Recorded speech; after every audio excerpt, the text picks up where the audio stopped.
Hi, I'm Jessica Lahr. On this week's show, we'll take a look back at all the events in Waterloo over Memorial Day weekend, share our top local photos of the week, and we'll tell you what the weather looks like for the weekend in the Finger Lakes. But first, the most clicked on local headlines of the week at FingerLakes1.com. A 27-year-old Palmyra man was pronounced dead at the scene of a one-car accident around 11:15 on Saturday night. Police say Brenton Shepherdson was killed after his vehicle flipped over and he was ejected from the car on Magog Road in Macedon. WHAM reports that Shepherdson was not wearing a seatbelt. The cause of the crash is under investigation. As many as 14 people were forced out of their homes in Auburn on Monday when a fire burned through a Janet Street apartment building. Auburn firefighters arrived on the scene shortly before 5 a.m. and had the fire under control in about 40 minutes. By about 1, firefighters had cleared the scene. There were no injuries. On Tuesday, officials determined the fire was started by smoking materials in a trash can. The investigation into the crash that saw a truck slam into Simeon's restaurant in Ithaca has been closed, and no additional charges are expected to be filed against the truck driver, according to Tompkins County District Attorney Gwen Wilkinson. The truck driver, Vyacheslav Grechany, has pleaded guilty to several traffic violations and paid multiple fines, but is not expected to face criminal charges. The Wayne Finger Lakes Track and Field League Championships were held on Saturday at Minders Academy in Seneca Falls. Dundee edged Clyde Savannah for the boys' team title. Wayne took the girls' team title. So does Spartan Justina Sanders-Gifano, Mid-Lakes Aubriana Landtrip, Wayne's Adriana Van Cook, Pelmax Eddie Eli, East Rochester's Dawson Bathgate, and Andrew Hines of Sodus all won multiple victories for their schools. Read more on all these stories and hundreds more from over 40 local sources online at FingerLakes1.com. Last winter was long and cold, but we're about to get rewarded with the longest summer possible. Memorial Day marked the unofficial start of the summer this year on May 25th, the earliest the holiday could arrive. Labor Day, the unofficial end of summer, is scheduled for September 7th, the latest that the holiday could arrive. In most years, the span from Memorial Day to Labor Day is 99 days, but every once in a while, the duration lengthens to an extra week, leading us to have a nice long summer of 106 days. Here's how the weekend ahead is shaping up for the final days of May. After a cold front moves through on Thursday, temperatures will again be on the rise. Friday will be mostly sunny with a high around 85. On Saturday, highs will push near 90 and the threat of thunderstorms return with a 50% chance through the overnight as another cold front moves through, resulting in a cooler, cloudy day on Sunday with a high in the mid-60s. For up-to-the-minute weather information, radar images, and local forecast, visit our local weather center at FingerLakes1.com or on the FingerLakes1.com Android or iPhone app.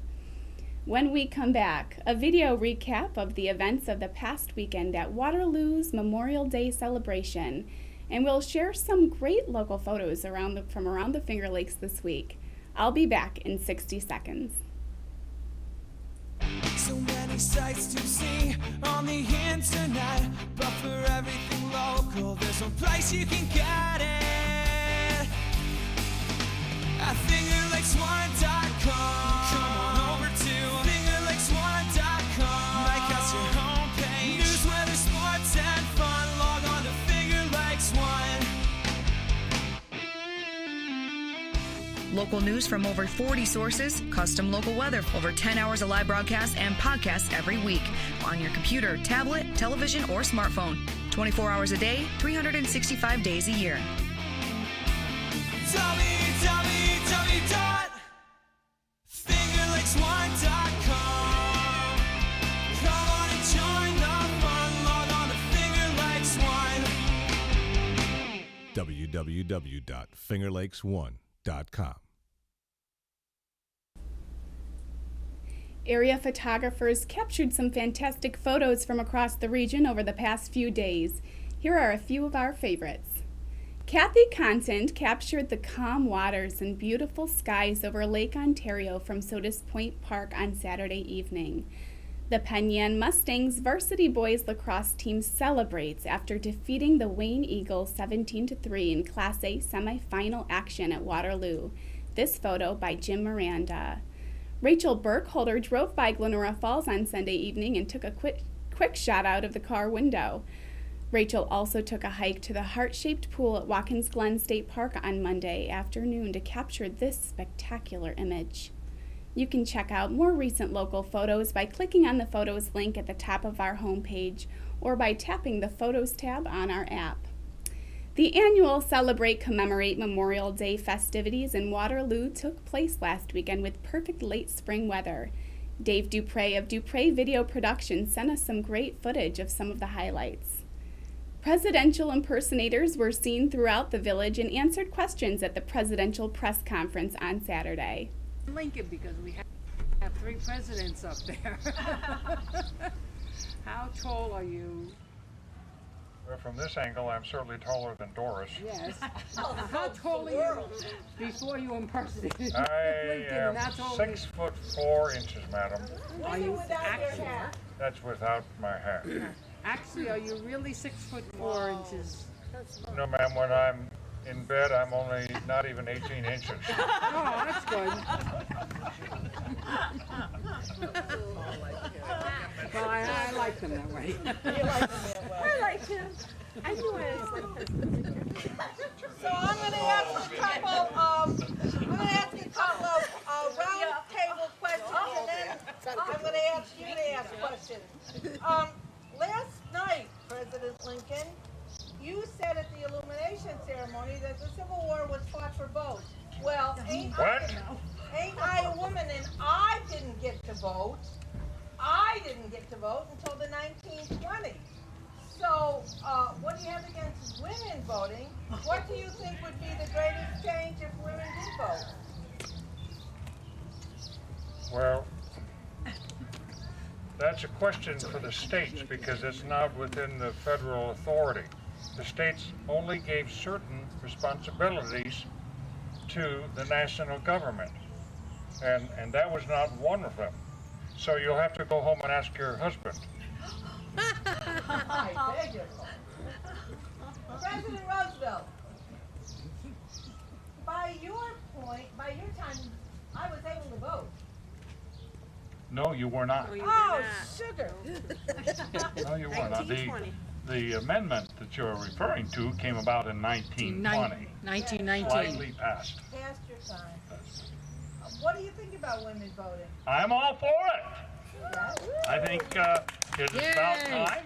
It's coming. The amendment's coming, so there's no sense in putting it off. And as I told a couple of people earlier this afternoon, that well, it's not entirely for unselfish reasons that I am for it. I do believe in it. I do believe that women have a absolute equality of citizenship and duty that a man has. However, after the 1912 election, some of my advisors, as you would call them, came up to me and said, Mr. Roosevelt, if the ladies had been allowed to vote in 1912, you would have gotten 75% of their vote. So heck yes, I'm for letting the ladies vote. There you go. There you go. General Grant, what do you think? And the start and finish of the 5K race, followed by an interview with overall race winner Joseph Northup.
do you feel about winning the race? Well, it's about time. I've been trying to win this race for the past few years, so I'm happy that I can finally win it. Absolutely. To represent my hometown, too. Where are you from? Waterloo. I've been living here all my life. No kidding. Yeah, I've been running cross country and track for the past 6 years, so I definitely got the training. It's just competition, you know. You never know where they come from. They're tough all over the world, so when they come in and they run a great race, it's hard to beat them, but this year, making us proud. Yeah, this year I was finally able to beat them. So What's your name? Joseph Northup. Joseph Northup. Yeah. Nice. Yeah. Well, congratulations. Thank you so much. All right, we're going to go with first overall. First overall, Joe Northup, time 17 minutes flat, Waterloo, New York. If you haven't heard Joe's name prior to this, you will stick around in Waterloo. Joe's been running a while. He's going to keep running. So. Thank you so much. Congratulations to Joseph and everyone who finished the run. If you were near Oak Island on Sunday night, you were treated to a fantastic fireworks display.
Congratulations to the Celebrate-Commemorate organizers and citizens of Waterloo for another incredible weekend of Memorial Day. In local theaters this week, San Andreas starring Dwayne "The Rock" Johnson debuts, Disney's Tomorrowland starring George Clooney, Pitch Perfect 2, Poltergeist, and Aloha, the new romantic comedy starring Bradley Cooper and Emma Stone. For movie times at theaters close to you, click on Movie Times at our homepage or on the FingerLakes1.com app. Next, a quick rundown of what's happening around the Finger Lakes this weekend. On Friday night, the Sons of the American Legion are holding a fish dinner to benefit the Port Byron Union Springs wrestling team from 5 to 8 on Shobi Street in Union Springs. Also, live music for happy hour at Ventosa Vineyards on Seneca Lake. On Saturday, it's the grand opening of the Boathouse Beer Garden at Traders Village in Romulus and the Ontario Summit Trail Races and Half Marathon in Naples. Also on Saturday, the FLX Pride Festival celebrating diversity in downtown Geneva, and George Thorogood and Brian Setzer will be performing at CMAC. The Canandaigua Classic Half Marathon and 5K race is on Sunday, beginning at Canandaigua Academy at 8 a.m. Check out more details on these events and many more by visiting our community calendar. If you missed it on FingerLakes1.tv this week, 11 Lakes Winery owner Matt Jones was in studio as a guest on Healthy Cooking with Your Friendly Italians, where he talked about his Rieslings. Sure. Let's talk about your Riesling. Right, yeah. Great wine, and is a very versatile wine. This would be a semi-dry wine? We have two. We have a dry Riesling and a semi-dry Riesling. Currently both sold out, about to get them back in a month or so, but we'll have new vintages in very shortly. The dry Riesling last vintage was a little more green apple tart. This one will probably be back to a little more lemony citrus. And then the semi-dry is a little more mellow, a little more cantaloupe-ish. And it's both are excellent. Now you also do a blend, a red blend. Well, because of our short growing season, we also try to stay true to the area at 11 Lakes, so you won't see stuff that doesn't necessarily grow in the Finger Lakes. All our whites are 100%, whatever they are, and then all our reds are always going to be blended because of our short growing season. So even our Cab Franc Reserve is 80% Cab Franc, 10% Merlot. That is a great grape, Cab Franc. Yeah, and we really latch onto it. It's kind of like the Bordeaux blend in that one for us, because we also have the Sauvignon in it, but it's the hardiest of the three, so it grows the best of those three grapes. And we've heard the word you use, vinifera. Can you talk a little bit about that, what that is? That means any grape that originated in Europe, so it's okay. And then Lambrusca, which I butcher that word occasionally, sorry, you said it perfectly. Is the native variety, and then there's hybrids. Yeah. One interesting thing, we might as well throw it out there since we're cooking with Italians, is the Gewürztraminer red actually gets its origins in the northern part of Italy, the Traminette part of it, or the Gewürz means spice, Traminer is the parent grape, and that gets its origins in the northern part of Italy that was once German-speaking. Yes, it was. We did it in northern Italy. It's more, right. When I go out to California, and the Californians, they got their nose up in the air because of the wines that they make up there. And I tell them, if it wasn't for upstate New York, you wouldn't have a wine there. So what are you talking about? So when you had the blight, you needed to get a hardier type of thing that would not get infested with the blight. And where did you come to? Upstate New York. They grafted the vines from here. Yeah. Check out all of this week's episodes at FingerLakes1.tv or on the Finger Lakes One TV tab on our app. All our audio programming is also streaming in rotation on Finger Lakes One Radio. Thanks for joining me for another edition of FLX Weekly. I'll be back next Wednesday afternoon. For FingerLakes1.com, I'm Jessica Lahr. Have a great weekend.